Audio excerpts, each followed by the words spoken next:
ನವನು ಇಕ್ಕುವುದು ನನ್ನಿಯನು ನುಡಿಯುವುದು ತನ್ನಂತೆ ಪರರ ಬಗೆದೊಡೆ ಕೈಲಾಸ ಭಿನ್ನಾಣವಕ್ಕೂ ಸರ್ವಜ್ಞ. ಈ ಮಾತಿಗೆ ಅನ್ವರ್ಥಕವಾಗಿದ್ಲು ನನ್ನ ತಾಯಿ ದೇವತೆ. ಎಲ್ಲರಿಗೂ ಅಷ್ಟೇ, ಯಾವುದೇ ಕಷ್ಟ ಬಂದರೂ ಮುಂದಿರ್ತಿದ್ಲು. ಯಾವುದೇ ಸೂತ್ಕ ಆಗಲಿ, ಅದಾಗಲಿ ಇದಾಗಲಿ, ಇಂಥವ್ರು ಅಂಥವ್ರು ಅಂತಿಲ್ಲ, ಮುಂದೆ ಇದ್ದು ಸೇವೆ ಮಾಡ್ತಾಯಿದ್ರು.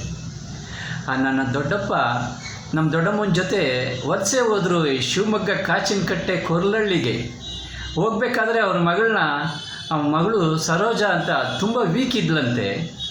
ಅವಳನ್ನ ನಮ್ಮ ಮಗುನ ಮಡ್ಲಿಗೆ ಬಿಟ್ಟು, ಮೊಟಮ್ಮ ಸಾಕತಕ್ಕ ಸಾಕು, ಏನು ಹೆಚ್ಚು ಕಮ್ಮಿ ಆದರೆ ಇಲ್ಲೇ ಮಣ್ಣು ಮಾಡಿಬಿಡು ಅಂದಂತೆ.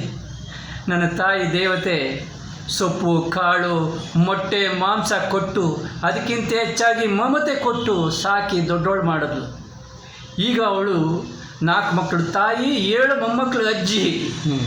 ಹೀಗೆ ಎಂಥವರಾದರೂ ಸರಿಯೇ ಅವಳ ಹತ್ರ ಬಂದು ಸಮಸ್ಯೆನ ಬಗೆಹರಿಸ್ಕೊಳ್ತಾ ಇದ್ಲು. ಒಳ್ಳೆ ಮನಸ್ಸಿತ್ತು ಆಕೆಗೆ, ಎಲ್ರಿಗೂ ಇಷ್ಟ ಆಗೋಳು ಅವಳು. ಆ DBG ಹೇಳ್ದ ಹಾಗೆ, ಬೆಟ್ಟದಡಿ ಹುಲ್ಲಾಗು ಮನೆಗೆ ಮಲ್ಲಿಗೆಯಾಗು, ಕಲ್ಲಾಗು ಕಷ್ಟಗಳ ವಿಧಿ ಮಳೆ ಸುರಿಯೇ, ಬೆಲ್ಲವಾಗು ಬಂಧು ಬಾಂಧವರಿಗೆ, ಎಲ್ಲರೊಳಗೊಂದಾಗಿ ಎಲ್ಲರಿಗೂ ಬೇಕಾಗೋ ಮಂಕುತಿಮ್ಮ ಅಂದರು. ಅದಕ್ಕೆ ಅನ್ವರ್ಥಕವಾಗಿದ್ಲು ನನ್ನ ತಾಯಿ ದೇವತೆ.